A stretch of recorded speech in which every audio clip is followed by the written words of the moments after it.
আসা যায়। টাকা পাচার এনবিআর এর মতিউর রহমানকে ধরলো একটা ছাগল ছাড়াই এই লোকটা তো আপনি আনতেই পারতেন না। এই সরকারের বড় একটা সমস্যা, টাকা পাচার ঠেকানো যাচ্ছে না। আপনি দুর্নীতি করলে তো অর্থনীতিতে নিয়ে আসা যায়, টাকা পাচার হয়ে গেলে যে দেশে যায় এই দেশের অর্থনীতির বাজেট হয়ে যায়। আরে আমরা বঙ্গবন্ধুর খুনি ধরে আনতে পারি না, আর টাকা পাচার করে এই টাকা ফেরত আনবো কিভাবে? এইটা একটা বড় সমস্যা। টাকা পাচার করে আমাদের বাজেট সংকুচিত হয়ে যাচ্ছে।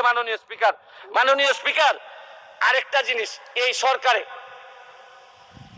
রাসেল ভাইপার সাপ চলে আসছে। মাননীয় স্পিকার, এই সাপ আসার কারণে সরকারে যখন সাপ আসে প্রকৃতিতে বেজি থাকে, এই বেজি করে কি সাপরে নিয়ন্ত্রণ করে। কিন্তু এই সরকারে দেখা যাচ্ছে বিভিন্ন জায়গায় রাসেল ভাইপার আছে, কিন্তু বেজি ওই পরিমাণ নাই যে এই সাপরে ধরবে। মাননীয় স্পিকার, আপনি দেখেন এই আমাদের প্রতিষ্ঠানগুলা কত দুর্বল।